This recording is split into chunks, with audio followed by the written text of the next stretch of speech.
Hello दोस्तों, let's crack it में आपका स्वागत है। और डाउन टू अर्थ मैगज़ीन 1 से लेकर के 15 अक्टूबर 2021 की आप लोगों के सामने है।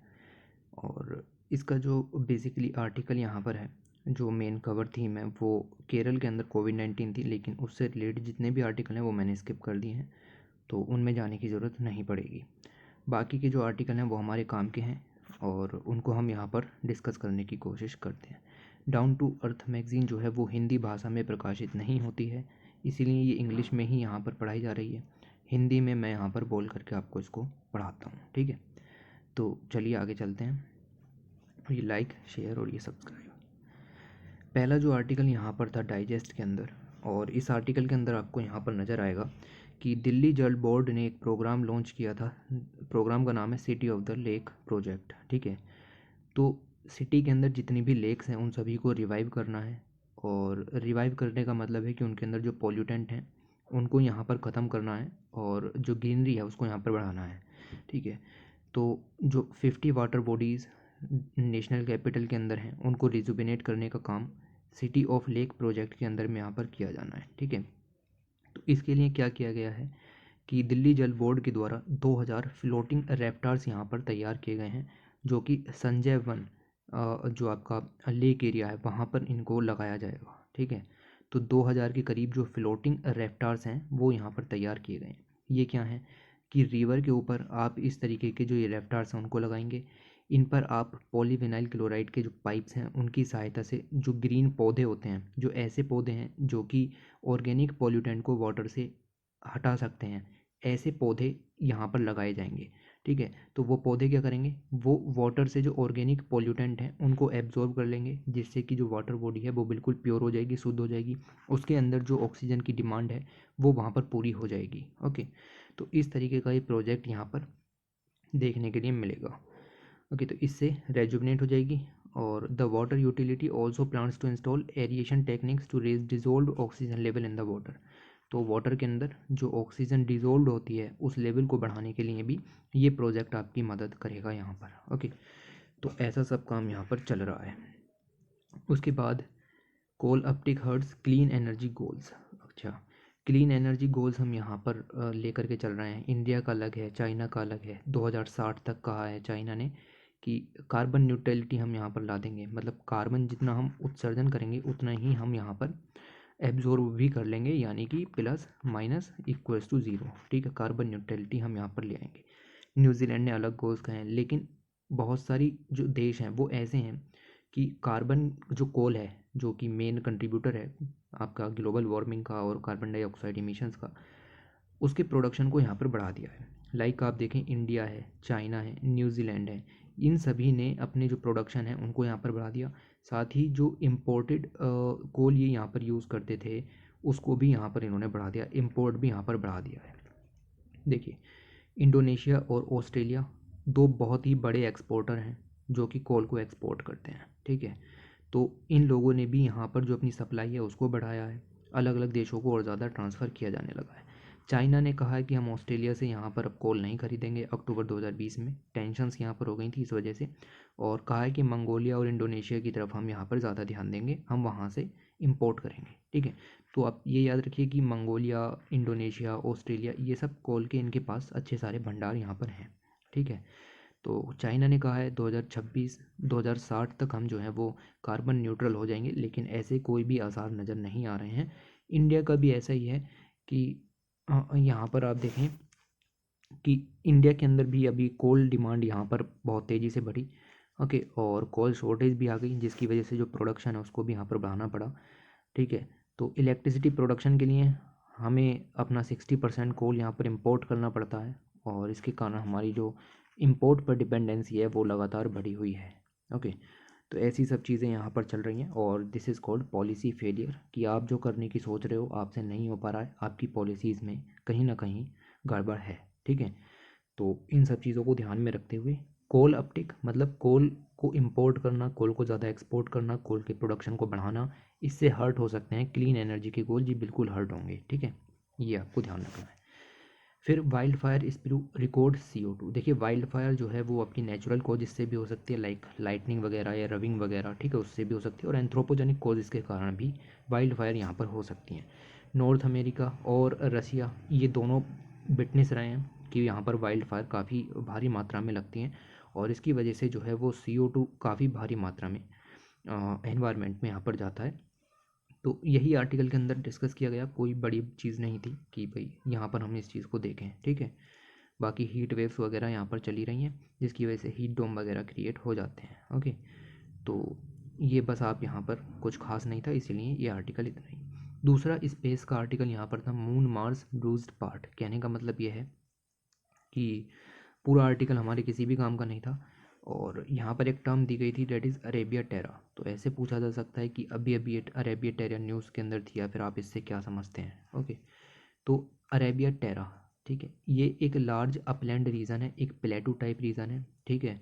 तो जैसे this is surface, this is a plateau type region in the north of Mars. तो जो आपका मंगल ग्रह है उसके नॉर्थ पर ये यहाँ पर रीजन इस तरीके का है, that lies mostly in the Arabia quadrangle. तो वहाँ पर एक क्वाड्रेंगल है, अरेबिया क्वाड्रेंगल। देखिए मार्स पर हमने बहुत सारी जो जगह हैं जहाँ हमने जो आइडेंटिफाई कर चुके हैं, जो प्लेसेस आइडेंटिफाई हो चुके हैं, उनको सर्टेन नाम हमने यहाँ पर दिए हैं, ठीक है। तो ऐसा ही एक एरिया है अरेबिया क्वाड्रेंगल, उसके अंदर अलग अलग तरीके के प्लेटू और अलग अलग तरीके के प्लेन्स यहाँ पर आपके हैं।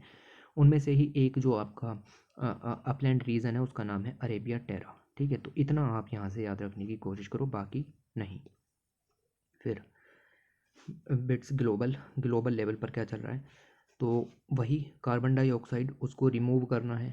तो उसको रिमूव करने के लिए अलग अलग जगह पर प्लांट्स लगाए जा रहे हैं। जैसे दिल्ली में भी आप देखें तो स्मोक टावर लगाया गया, ऐसे ही आपकी आइसलैंड के अंदर ओरगा नाम की जो है वो एक फैसिलिटी तैयार की गई है। दुनिया का सबसे बड़ा प्लांट यहाँ पर तैयार किया गया है, हवा से, एयर से डायरेक्टली CO2 को रिमूव करेगा, very very important, directly CO2 को रिमूव करेगा। और का इसका नाम यहाँ पर दिया गया है। द प्लांट जो है वो लगभग 4000 टन ऑफ CO2 एक साल में यहाँ पर कैप्चर करेगा। ओके, तो ये बहुत ही इम्पोर्टेंट है, और इफ़िशियंसी ज़्यादा नहीं है लेकिन फिर भी ठीक है कि देखिए इतना इमिशन तो 870 कार यहाँ पर वातावरण में डाल देंगी, ठीक है। तो कुल 870 कार के बराबर इमिशन यहाँ पर होगा, लेकिन अगर ये इफेक्टिव रहा तो हम इसको और ज़्यादा इंस्टॉल कर सकते हैं। ओके, तो ये चीज़ आप यहाँ पर देख सकते हैं। कार्बोफिक्स ये एक तरीके की जो है वो फर्म है, और नाम से ही स्पष्ट है कि कार्बन की फिक्सेसिंग से रिलेटेड ये है कि कार्बन को वातावरण से वाटर या फिर आप जो लैंड है उसके अंदर यहाँ पर आप इसको फिक्स कर सको कार्बन फिक्सेशन बेस पर। तो ये नाम याद रखिए और का, ठीक है, और क्या किस देश ने किया है, कैसा किया है, ठीक है। उसके साथ साथ हम यहाँ पर बात करते हैं साउथ अफ्रीका की। South Africa will soon import plastic waste to meet the domestic industries need. देखिए साउथ अफ्रीका के अंदर जो आपकी डोमेस्टिक इंडस्ट्रीज़ हैं वो इंडस्ट्रीज़ ऐसी हैं कि प्लास्टिक वेस्ट, ठीक है, प्लास्टिक वेस्ट जो है उसको रिसाइकिल करने का काम वो यहाँ पर कर सकते हैं, ठीक है। तो ऐसी डोमेस्टिक इंडस्ट्रीज़ हैं, लेकिन हमारे पास एक होती है बासेल कन्वेंशन, और बासेल कन्वेंशन 1992 के अंदर की। इस कन्वेंशन के अंदर कहा गया है कि कोई भी कंट्री हज़ार्डस वेस्ट को जो है वो ट्रांसपोर्ट नहीं करेगी, ठीक है। तो अपनी कंट्री के अंदर हज़ार्डस वेस्ट को नहीं आने देना है बासेल कन्वेंशन के अंदर। तो transboundary movement of hazardous waste, ये इसकी जो है वो आपकी ऑफिशियल फॉर्म यहाँ पर है, transboundary movement of hazardous waste, ठीक है। इन सब के बेस पर आपको अपनी कंट्री के अंदर जो हज़ार्डस वेस्ट है उसको इंपोर्ट नहीं करना है। लेकिन साउथ अफ्रीका ने कहा है भाई हमारी जो डोमेस्टिक इंडस्ट्रीज़ हैं वो बहुत ही ज़्यादा हर्ट हो रही हैं इस चीज़ से, और अब हम जो है वो प्लास्टिक वेस्ट को इंपोर्ट करेंगे, ठीक है। तो ये चीज़ यहाँ पर आप पे काम की हो जाती है कि इसको इंपोर्ट करने की बात यहाँ पर की जा रही है। ऑलराइट, तो याद रखो साउथ अफ्रीका ने किया है इस काम को। फिर बात कर लेते हैं जाम्बिया की, और Zambia is the only country on track to meet the commitment under the Paris agreement. Paris agreement 2015 में यहाँ पर लिए गए थे, और इसके अंदर अलग अलग तरीके के जो नेशनली डिटरमाइंड टारगेट्स यहाँ पर बनाए गए थे, नेशनली डिटरमाइंड कंट्रीब्यूशंस, जिससे कि जो इमिशंस हैं वो यहाँ पर रिड्यूस किए जा सकें। और बहुत सारी कंट्रीज़ हैं जो इन सबको हासिल करने की कगार पर हैं, लाइक कहा जा रहा है कि इंडिया भी इस चीज़ को हासिल कर सकता है, लेकिन उम्मीदें बहुत ही कम लग रही हैं। लेकिन जाम्बिया के बारे में ये है कि ओनली कंट्री इसको कहा जा रहा है, this is the only country जो अपने जो एनडीसीज हैं उनको यहाँ पर हासिल कर सकती है और पहला कंट्री बन सकती है पेरिस एग्रीमेंट को पूरा करने वाली। ठीक है, चाइना इंडिया के अंदर जो मीजर्स लिए जा रहे हैं वो हाईली इनसफिशिएंट हैं, और यूके के अंदर जो मीजर्स लिए जा रहे हैं वो भी इनसफिशिएंट बताए जा रहे हैं। तो इन चीज़ों को देखते हुए जाम्बिया यहाँ पर जो है वो निकल करके आता है पहला कंट्री। उसके बाद यूएस के अंदर हाउस ऑफ रिप्रेजेंटेटिव्स, उन्होंने यहाँ पर जो ऑयल इंडस्ट्री थी उसके कुछ लीडर्स थे उनको यहाँ पर अपने कटघरे में खड़ा किया। ठीक है, क्यों? क्योंकि उन्होंने क्लाइमेट मिस इन्फॉर्मेशन फैलाने की कोशिश की। अब ये टर्म यहाँ पर इंपॉर्टेंट हो जाती है, क्लाइमेट मिस इन्फॉर्मेशन। क्लाइमेट से रिलेटेड किसी भी तरीके की गलत बातों को फैलाना, क्लाइमेट से रिलेटेड किसी भी तरीके की गलत बातों को फैलाना कि भाई क्लाइमेट चेंज कुछ नहीं है या फिर ग्लोबल वार्मिंग कुछ नहीं है, CO2 से फ़ायदे होते हैं वगैरह वगैरह टाइप की गलत मिस इन्फॉर्मेशन को फैलाना यूएस में कानूनन अपराध है। ठीक है, तो क्लाइमेट मिस इन्फॉर्मेशन इसको कहा जाता है। और अगर आप इस तरीके की जो न्यूज़ है वो स्प्रेड करते हो, मिस इन्फॉर्मेशन स्प्रेड करते हो, तो ये आपकी जो है वो the US house of representatives ने उनको समन किया है और देखते हैं कि इनकी हियरिंग होगी। ठीक है, फिर कुछ सज़ा वगैरह जो भी होगी, हमें उसके अंदर नहीं जाना। बट आप जब सुझाव लिख रहे हो कि क्या किया जाए क्लाइमेट चेंज से लड़ने के लिए, तो जो कंपनीज़ हैं वो क्लाइमेट मिस इन्फॉर्मेशन को ना फैलाएं, उसके लिए आप यहाँ पर सुझाव दे सकते हो। ठीक है, उसके बाद international atomic energy agency IEAEA, इसने ऑन सितंबर 7 to 9 विज़िट किया जापान। तो ये जो एजेंसी है ये रिव्यू करती है कोई जो आपका कंट्री है वो न्यूक्लियर पावर का यूज़ करके हथियार तो नहीं बना रहा है। ठीक है, क्या न्यूक्लियर जो पावर है उसका यूज़ एनर्जी जनरेशन में ही हो रहा है या फिर किसी और चीज़ में हो रहा है, इस चीज़ को देखने के लिए ये जो एजेंसी है अलग अलग जगह पर छापे मारती रहती है। ठीक है, लाइक ईरान वगैरह में काफ़ी ज़्यादा छापे जो है वो मारे गए। अभी ये जो रिसेंट है वो जापान का है, और जापान के आप देखें फुकुशिमा डायाची न्यूक्लियर पावर स्टेशन के अंदर जो वेस्ट वाटर वहाँ से रिलीज़ हुआ है, ठीक है, उसके ट्रीटमेंट से रिलेटेड जो किस्से थे उसके ऊपर यहाँ पर छापे मारने शुरू किए गए हैं। ठीक है, तो ये सब काम यहाँ पर चल रहा है। IEA and other UN agencies are concerned about environmental impact of this discharge. Okay, और तो एनवायरमेंट और न्यूक्लियर पावर से रिलेटेड जितने भी मुद्दे हैं उन सभी में आपकी ये एजेंसीज़ सबसे ज़्यादा आगे यहाँ पर रहती हैं। ओके, तो ये याद रखिएगा। Researchers from the Finland have described a new species of विंडोफिलाई।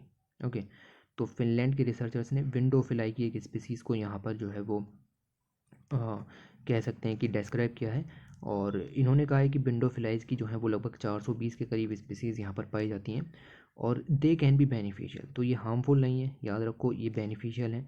As their larva prey on another household pest, तो इनका जो लार्वा होता है वो अदर हाउस होल्ड पेस्ट को नहीं सर्वाइव करने देता, इसीलिए ये बेनिफिशियल कही जा रही हैं। बोरियल फॉरेस्ट हैबिटेट को प्रेफर करती हैं। ओके, तो ये सारे पॉइंट आपको यहाँ पर याद रखने हैं। उसके बाद एक और छोटा सा आर्टिकल यहाँ पर दिया गया था, और rich and the rest alarming increase in India's wealth gap. तो यहाँ पर जो बात हो रही है वो रिपोर्ट यहाँ पर जारी की गई, और जो रिपोर्ट है वो आपको इनइक्वलिटी के बारे में बताती है कि किस तरीके से नेशनल सैम्पल सर्वे रिपोर्ट्स बताती हैं कि इकोनॉमिक इनइक्वलिटीज़ कंट्री के अंदर यहाँ पर बढ़ती चली जा रही हैं। ओके, दो रिपोर्ट्स इसके अंदर रिलीज़ की गई। पहली थी द ऑल इंडिया डेब्ट एंड इन्वेस्टमेंट सर्वे 2019। ओके, तो इसके अंदर ये बताया गया कि जो असेट है और डेब्ट के डिस्ट्रीब्यूशन में किस तरीके की इनइक्वलिटीज़ अलग अलग economic strata in rural and urban area different different में है।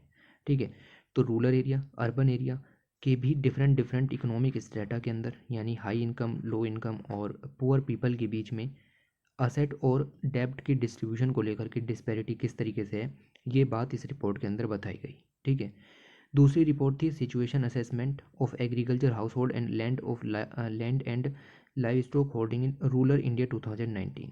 ओके, इस रिपोर्ट के हिसाब से जो फार्मिंग है उसकी इनकम के डिस्ट्रीब्यूशन के लिए क्या इनइक्वलिटीज़ हैं, ठीक है, फार्मिंग सेक्टर में क्या इनइक्वलिटीज़ हैं उसको यहाँ पर बताया गया। ओके, तो ये चीज़ हमें यहाँ पर देखनी है। The two reports have been released as a part of 77th round of decennial national sample survey. ठीक है, तो सैम्पल सर्वे जो आपका ऑर्गेनाइजेशन है उसकी रिपोर्ट्स यहाँ पर ये दोनों की दोनों रिलीज़ की गई हैं।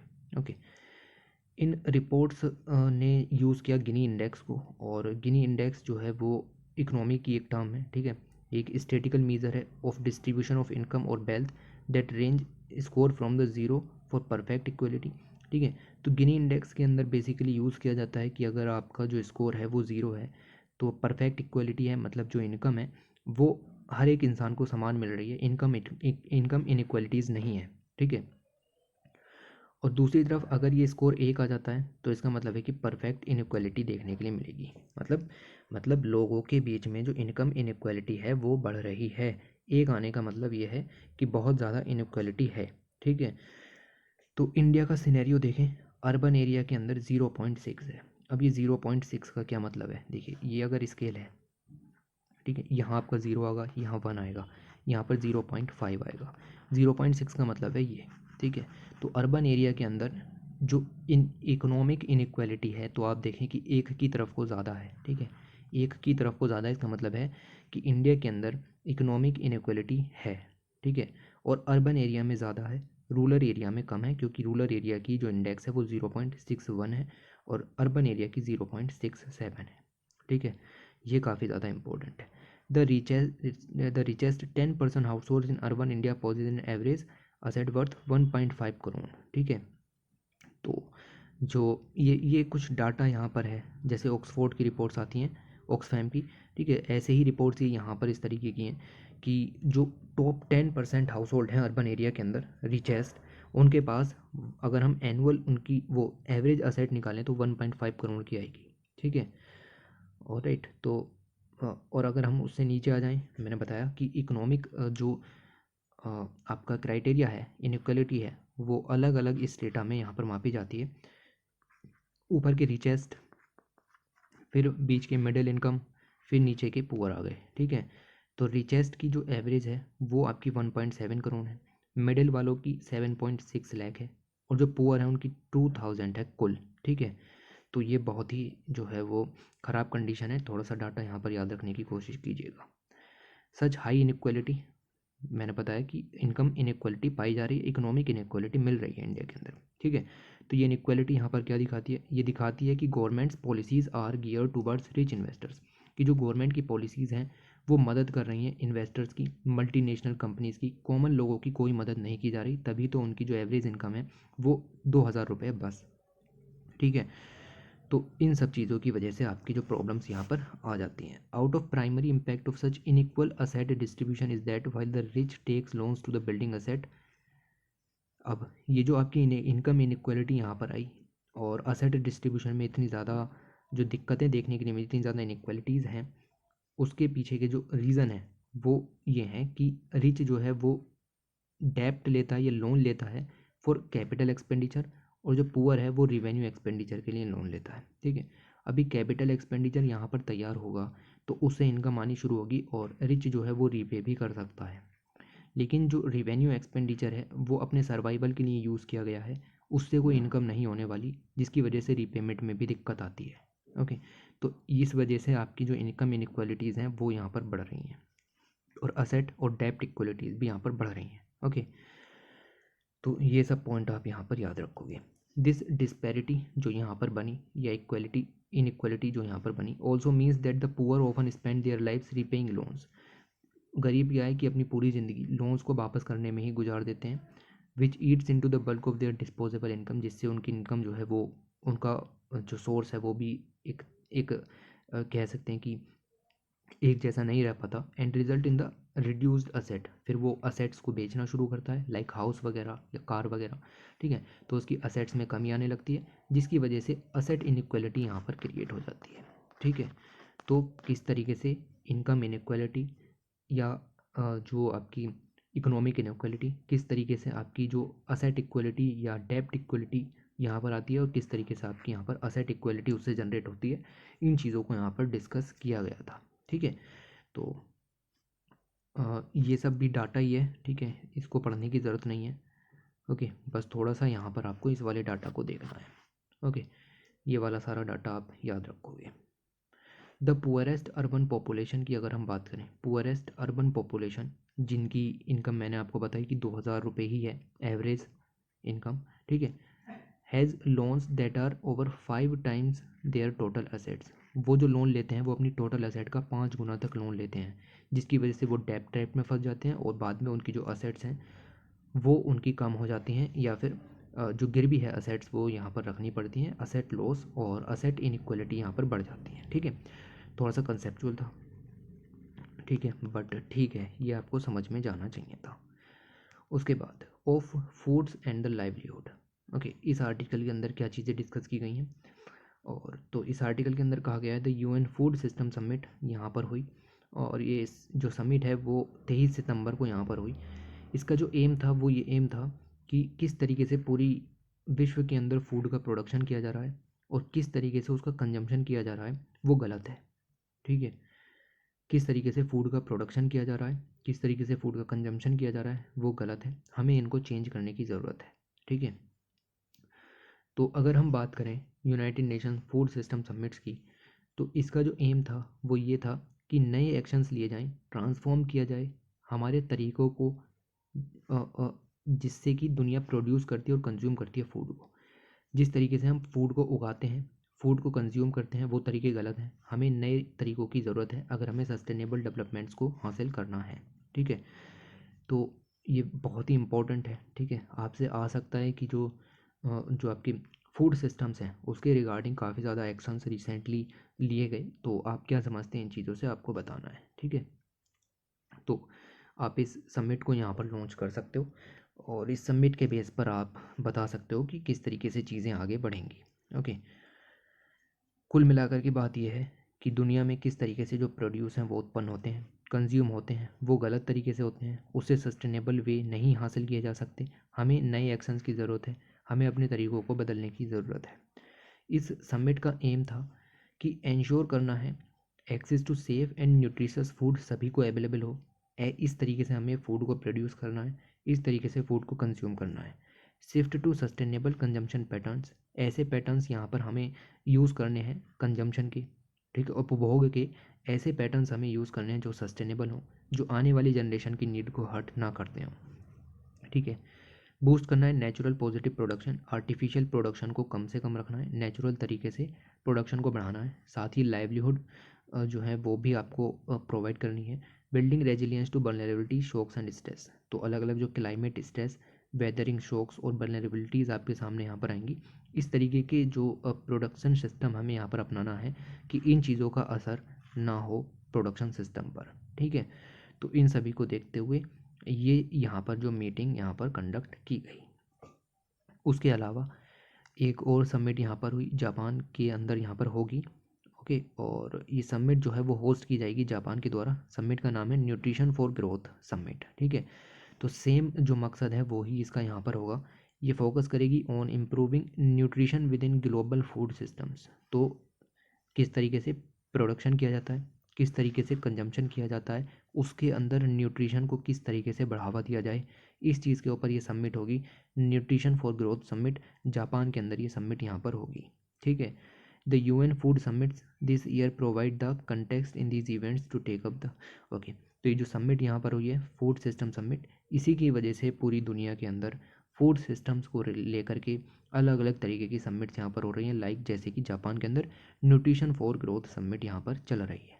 इस तरीके से अगर आप सस्टेनेबल तरीके से फूड का प्रोडक्शन नहीं करोगे, फूड का कंजम्पशन नहीं करोगे, तो फिर दिक्कतें हो जानी है। किस तरीके की दिक्कतों की बात हो रही है, तो देखिए जो आपकी हंगर ख़त्म करने की है कि हमें जो हंगर है उसको ख़त्म करना है, या फिर फूड इनसिक्योरिटी है उसको ख़त्म करना है, माल न्यूट्रिशन को ख़त्म करना है, एनीमिया की कंडीशंस हैं, स्टंटिंग है, वॉस्टिंग है, वो सब ख़त्म नहीं हो पाएंगी। ठीक है, साथ ही साथ जो आपकी क्रोनिक डिजीज़ हैं और नॉन कम्युनिकेबल डिजीज़ हैं वो भी, उनका भी बर्डन बढ़ेगा। साथ ही साथ जो मोर्टेलिटी रेट्स हैं, ठीक है, मोर्टेलिटी रेट्स हैं उनमें भी यहाँ पर बढ़ोतरी देखने के लिए मिलेगी।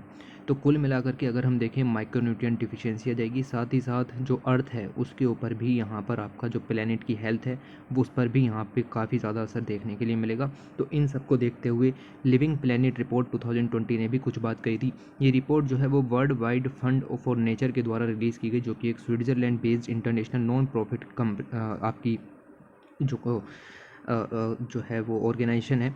ओके, और इन्होंने यहाँ कहा था कि increasingly more land for agriculture to produce more has caused 70% of the global biodiversity loss.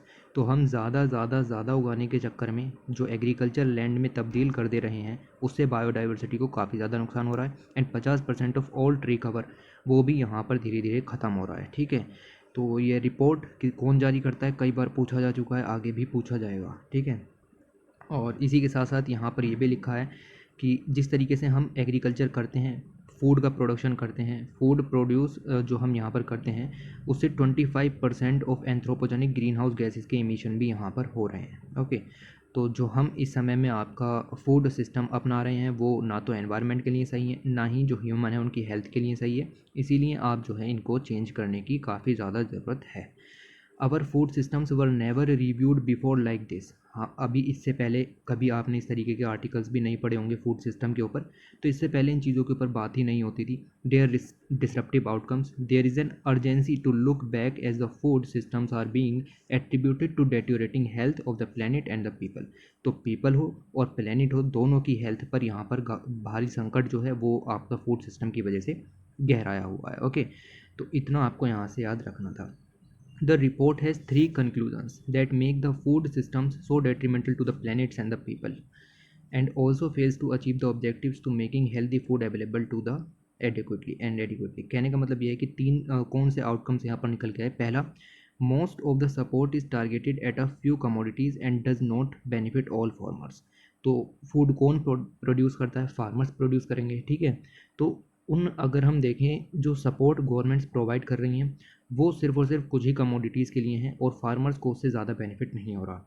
दूसरी बात, the support is for the most emission intensive sector like sugar के लिए हम यहाँ पर एमएसपी वगैरह दे रहे हैं, बीफ प्रोडक्शन पर भी काफ़ी फोकस हो रहा है। तो ये ऐसी इंडस्ट्रीज़ हैं जहाँ से इमिशंस बहुत ज़्यादा होते हैं। ओके, लाइक कार्बन डाइऑक्साइड का इमिशन या फिर ग्रीन हाउस गैसेज का जो इमिशन है वो यहाँ से ज़्यादा होता है और हम इन चीज़ों पर फोकस कर रहे हैं। तीसरी जो प्रॉब्लम ये है, द करंट सपोर्ट सिस्टम जो गवर्नमेंट्स या आप जो प्राइवेट सेक्टर प्रोवाइड करते हैं invariably help corporate more than the producers. तो उससे कॉरपोरेट्स की ज़्यादा यहाँ पर मदद हो रही है, प्रोड्यूसर्स की मदद नहीं हो रही है। ओके, तो जो तीन प्रॉब्लम्स जो कि इन सब रिपोर्ट्स ने यहाँ पर बताई, लिविंग जो प्लेनेट आपकी रिपोर्ट है, ठीक है, तो इनके ज़रिए आपको ये सब पॉइंट्स यहाँ पर याद रखने और फूड सिस्टम के अंदर कोई भी क्वेश्चन आए और इस बार लगता है कि आएगा, ठीक है, तो ये पॉइंट्स आपको यहाँ पर लॉन्च करने हैं। रिपोर्ट को ज़रूर से लॉन्च करिए, आधा एक नंबर फालतू ही मिलेगा, कम नहीं मिलेगा। उसके बाद बात करते हैं इनऑर्गेनिक ट्रांजिशन की। ये आर्टिकल कुछ खास नहीं, श्रीलंका के बारे में है। देखिए, श्रीलंका के अंदर जो है वहाँ के प्रेसिडेंट है गोटाबाया राजपक्षे और उन्होंने इकोनॉमिक इमरजेंसी वहाँ पर लगा दी 30 अगस्त को। ठीक है, अब ये डिसीज़न जो यहाँ पर लिया गया इमरजेंसी का, ये इसीलिए लिया गया कि इसेंशियल आइटम्स हैं लाइक फूड प्रोडक्ट, उनकी यहाँ पर होर्डिंग हो रही थी, उनकी जमाखोरी यहाँ पर हो रही थी, उसको ख़त्म करने के लिए, साथ ही इन्फ्लेशन को कंट्रोल करने के लिए ये सब काम यहाँ पर किए गए।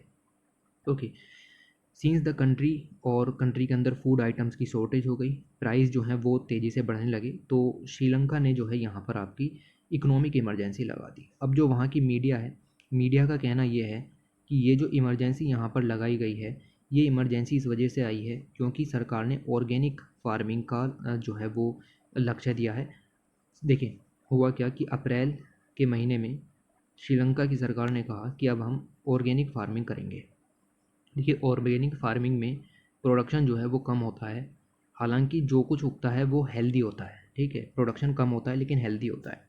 तो मीडिया का ये कहना है कि सरकार ने ऑर्गेनिक प्रोडक्शन बढ़ाने की बात की, इसी वजह से जो फूड शॉर्टेज यहाँ पर आ गई और प्रोडक्शन कम हो गया जिससे कि इमरजेंसी लग गई। ठीक है, तो मीडिया की ये बात बिल्कुल गलत है और इसको गलत ठहराया गया है इस आर्टिकल के अंदर। जो इमरजेंसी थी उसके पीछे के मुद्दे अलग थे, like pandemic induced economic crisis या फिर depleting foreign exchange reserve, foreign डेप्ट भी यहाँ पर आपके निकल कर के आ रहे हैं और devaluing currency. These are the main reasons. The reasons cited by media, जो मीडिया ने यहाँ पर रीज़न बताया वो बताया कि सरकार ने जो ऑर्गेनिक फार्मिंग को यहाँ पर अपना डिसीज़न लिया है वो उन्होंने यहाँ पर इसका लक्ष्य बताया, जबकि जो इमरजेंसी लगी वो इन कारणों की वजह से लगी, pandemic induced economic crisis, foreign डेप्ट, foreign exchange reserve depleting and devaluing currency. तो इसमें ऑर्गेनिक जो आपकी डिसीजन था ऑर्गेनिक फार्मिंग का उसका कोई रोल नहीं है, ये बात बिल्कुल गलत है।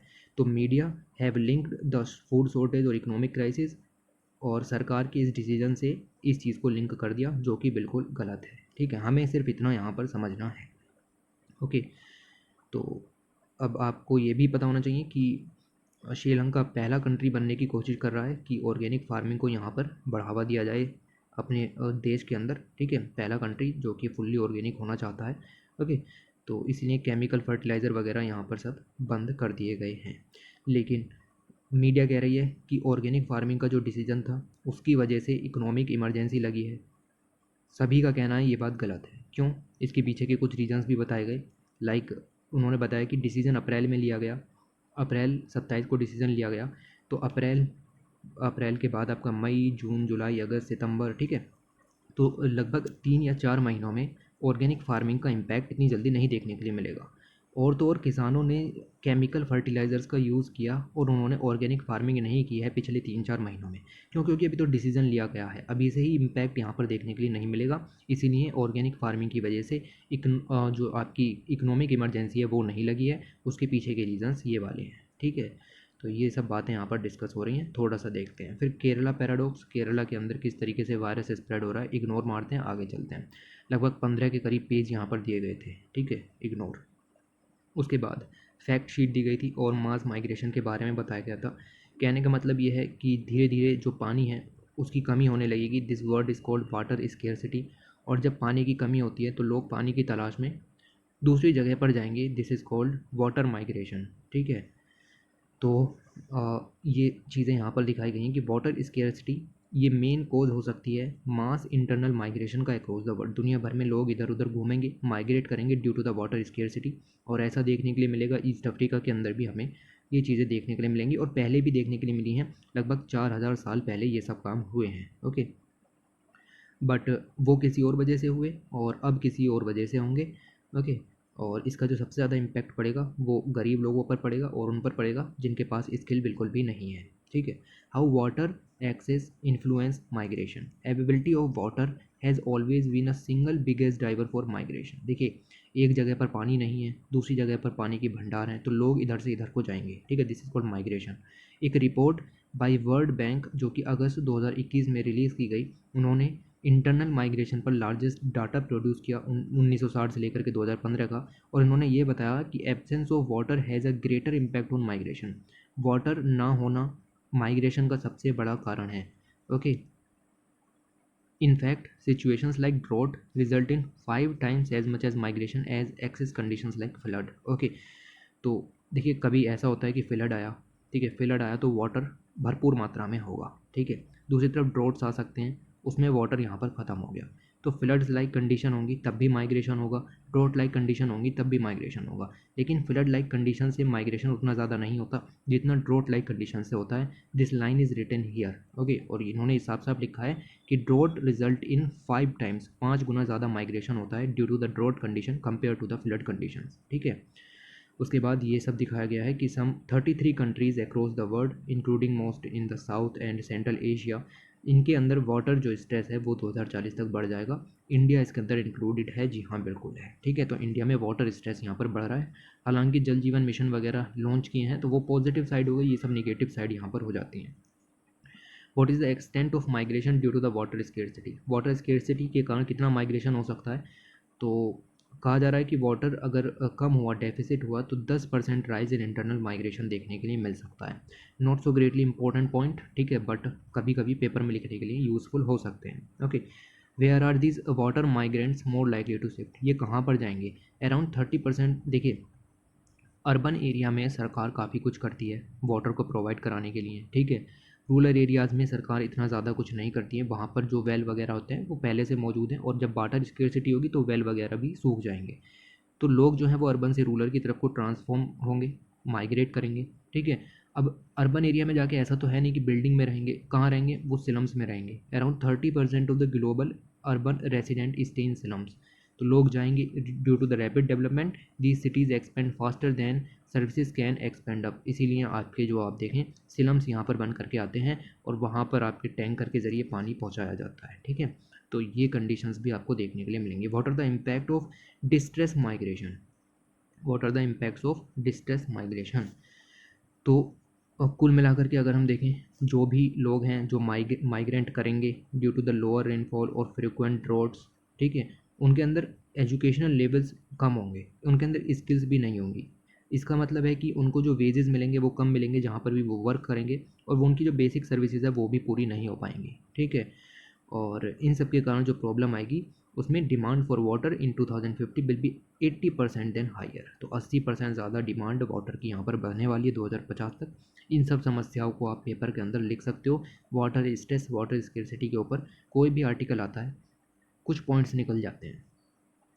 उसके बाद बात करते हैं ये वाली बैक वाटर बाउंटी। और इसके अंदर क्या है कि छत्तीसगढ़ के विलेजेस हैं कुछ, और उन विलेजेस के जो लोग हैं उन्होंने जो डोमेस्टिक वेस्ट है उसको रीयूज़ किया है। डोमेस्टिक वेस्ट मतलब आप देखें कि किचन वाटर है जैसे, ठीक है, तो किचन वाटर को उन्होंने यहाँ पर जो वेस्ट वाटर किचन से निकलता है उसको यहाँ पर उन्होंने रिसाइकल किया है, रीयूज़ किया है, और ये इन्होंने होम रेमेडी यहाँ पर अपनाई है। देखिए, ये आपका किचन है, बाथरूम या किचन, इससे वेस्ट वाटर यहाँ पर निकलेगा। इन्होंने एक सी ट्रैप लगाया, एक यहाँ पर इन्होंने सिल्ट चैम्बर लगाया, जो भी गंदगी है वो इसके नीचे बैठ जाएगी, और यहाँ पर आपका किचन गार्डन तैयार कर लिया है जहाँ पर ये अपनी वेजिटेबल्स वगैरह उगाते हैं। और एकदम मतलब बिल्कुल प्योर पानी तो नहीं होता, लेकिन रीयूज़ आप यहाँ पर कर सकते हो इसको as a gardening purpose. Okay, तो इम्प्योरिटीज़ रिमूव हो जाती हैं, किचन गार्डन में यूज़ किया जा सकता है, ठीक है। Not so greatly important, but बहुत ही सिंपल ये इमेज है। जब आप प्रॉब्लम्स लिख रहे हो related to the waste water, तब आप ये सॉल्यूशंस में इस इमेज को क्रिएट कर सकते हो। कुछ ज़्यादा नहीं, आपको ये सब बनाना नहीं होता कि ये टंकी वगैरह बना रहे हो, बाल्टी वगैरह बना रहे हो, नहीं। सिर्फ एक बॉल, एक ये, और एक ही सी ट्रैप ज़रूर से दिखा देना, इसका भी इम्पोर्टेंस होता है। उसके बाद यहाँ पर बात करते हैं, लिखा हुआ है hostile takeover, commercial push for the eucalyptus. देखिए, यूकेलिप्टस जो है वो इन्वेजिव एलियन स्पीसीज़ है। Plantation in Orissa put both biodiversity and people and risk. तो यूकेलिप्टस के कारण काफ़ी भारी जो परेशानी है देखने के लिए मिल रही है, कई स्टेट्स में ऐसी प्रॉब्लम है। अगर हम देखें तो the introduction of a non native और एलियन स्पीसीज इनको यहाँ पर कहा जाता है इन एन इकोसिस्टम। जो आपकी नेटिव फोरा और फोना होती है उसके लिए खतरनाक होती है। एलियन स्पीसीज़ का मतलब समझते हो ना, कि जो नेटिव नहीं है, जो बाहर से आकर के लगाई गई है, ठीक है। बहुत सारी ऐसी होती हैं जो ख़त्म हो जाती हैं, क्यों? क्योंकि अडेप्टेशन नहीं कर पाती। लेकिन बहुत सारी ऐसी होती हैं जो कि सर्वाइव कर जाती हैं और फिर वहाँ की जो अपनी नेटिव थी उसको ख़त्म कर देती हैं, ठीक है। ऐसी ही एक है आपकी eucalyptus. Eucalyptus is an alien species. ये सारे पॉइंट्स हैं भाई, पूरी स्लाइड में पॉइंट है, याद रखना, ठीक है। Is an alien species. First जो है इंट्रोड्यूस की गई थी कंट्री में 1790 के अंदर, 1790 में ये पहली बार कंट्री में आई थी यूकेलिप्टस। किसके द्वारा? टीपू सुल्तान इसको लेकर के आया था, जो कि मैसूर का राजा था, ठीक है। तो टीपू सुल्तान के द्वारा यूकेलिप्टस इंडिया के अंदर इंट्रोड्यूस किया गया। Almost 2 centuries later in the 1970, ठीक है, तो लगभग 200 साल के बाद फॉरेस्ट डिपार्टमेंट ने डिसाइड किया कि decided to reintroduce the species for its perceived use at firewood and timber. Okay, 200 साल के बाद फॉरेस्ट डिपार्टमेंट ने यहाँ पर डिसाइड किया कि अब हम यूकेलिप्टस को भारी मात्रा में उगाएंगे, क्योंकि इससे हमें फायरवुड लकड़ी मिलती है, हमें टिम्बर इससे यहाँ पर देखने के लिए मिलती है। ओके, इसी तरीके से ये आपका as a raw material for paper and pulp industry बन गया, ठीक है। तो पेपर और पल्प इंडस्ट्री के अंदर जो भी रॉ मटेरियल आता है वो यूकेलिप्टस ट्री से आता है, ओके। साथ ही साथ जैसे ब्रिक किल्न इंडस्ट्रीज़ हैं, उनके लिए जो स्मॉल स्केल इंडस्ट्रीज़ हैं लाइक पोट्री या लाइम प्रोडक्शन वाली, उनके लिए भी as a source of fuel ये यहाँ पर बन गया, ओके। तो इसकी डिमांड यहाँ पर बढ़ने लगी है कंट्री के अंदर। ओवर द ईयर्स हमें इसके हार्मफुल इम्पैक्ट देखने के लिए मिले यूकेलिप्टस के, ठीक है। यूकेलिप्टस के हार्मफुल इम्पैक्ट देखने के लिए मिले, however become strongly apparent. First is the water guzzling, ठीक है। तो पहला इम्पैक्ट यहाँ पर यह था कि ये वाटर गजलिंग है, मतलब बहुत ज़्यादा वाटर यहाँ पर कंज्यूम करता है, ठीक है। साथ ही साथ न्यूट्रिएंट डिप्लीटिंग क्रॉप है, मतलब जो सॉइल के न्यूट्रिएंट होते हैं उनको ख़त्म कर देता है। एक 5 साल पुराना यूकेलिप्टस का ट्री 785 लीटर ऑफ वाटर पर KG of its biomass absorb करता है, ठीक है। तो ये बहुत ही ज़्यादा वाटर गजलिंग प्लांट है। पीटी के पॉइंट है भाई सारे, इनको देख लो, ठीक है। जितना रागी यहाँ पर कंज्यूम करता उससे आपका डबल कंज्यूम करता है यूकेलिप्टस का ये वाला पेड़, ठीक है। 2017 में कर्नाटक के हाई कोर्ट ने इम्प्लीकेट किया यूकेलिप्टस को in depleting the state ground water. Karnataka की सरकार ने तो ये यहाँ तक कह दिया था कि स्टेट के अंदर जो ग्राउंड वाटर ख़त्म हो रहा है वो यूकेलिप्टस के कारण ख़त्म हो रहा है, ठीक है। और साथ ही उन्होंने बंद भी कर दिया कि अब यूकेलिप्टस का जो आपका कल्टीवेशन है वो नहीं होगा स्टेट के अंदर, ठीक है। दूसरी चीज़, यूकेलिप्टस हैज़ अ एलिलोपैथिक इफेक्ट, ठीक है। What this mean, its root and leaves exude toxic chemicals, plant hormones that restricts the generation of undergrowth species like glass, herbs and shrubs. Okay, देखिए, तो यूकेलिप्टस का जो आपका पेड़ है, ये एक तरीके से प्लांट हार्मोन्स रिलीज करता है इन द सोइल कि उसके आसपास किसी भी तरीके की ग्रास, हर्ब या श्रब नहीं उग पाती हैं। नो अदर क्रॉप वहाँ पर नहीं उग सकती क्योंकि सॉइल की जो टोपोलॉजी है वो ख़त्म हो चुकी है। Can grow in the eucalyptus plantation after a few years, कुछ साल तक अगर आपने यूकेलिप्टस उगा लिया तो उस ज़मीन पर आप कुछ और नहीं उगा पाओगे। तीसरी प्रॉब्लम ये है कि प्लांट जो है वो वल्नरेबल है वाइल्ड फायर की, तो इसमें जो फॉरेस्ट फायर है वो तेज़ी से लगती है। ओके, बिकॉज ये जो अपना तना है या फिर आपकी जो पत्तियां हैं वहाँ से आपका ऑयल और रेजिन को निकालता है, जिसकी वजह से वाइल्ड फायर यहाँ पर लग जाती है। ऐसा ही आपको देखने के लिए मिला, ऑस्ट्रेलिया में जो बुश फायर लगी थी वो इसी चीज़ के कारण यहाँ पर लगी थी, इसीलिए इस प्लांट को इकोलॉजिकल टेररिस्ट कहा जाता है, ठीक है। ओके, दूसरी चीज़ आपको यहाँ पर पता होनी चाहिए, in reality eucalyptus water guzzle तो है ही, not only guzzles a major share of water and nutrients available for the other crops, it also require a lot of care in terms of regular pruning. तो इसको बहुत ज़्यादा care की भी ज़रूरत होती है, ठीक है। और due to this farmers end up neglecting the other crops grown on their field in fact, ठीक है। तो ये बात भी आपको यहाँ पर समझ में आ जानी चाहिए। पॉइंट है, सिर्फ मैंने पॉइंट्स निकालने की कोशिश की है, बाकी तो बहुत कुछ है, ठीक है।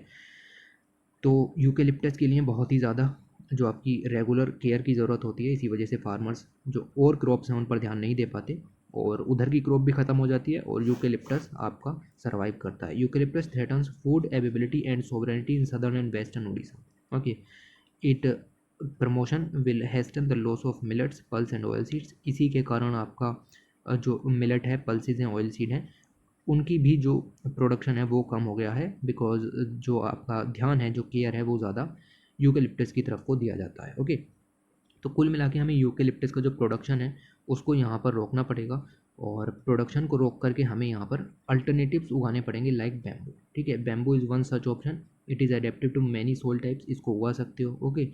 और इसको आप नॉन टिम्बर फॉरेस्ट प्रोड्यूस के रूप में भी उगा सकते हो। इंडस्ट्रीज इसको रॉ मटेरियल के रूप में भी यूज़ कर सकती हैं, ठीक है, like paper and pulp industry जो कि आपके यूकेलिप्टस को यूज़ करती हैं।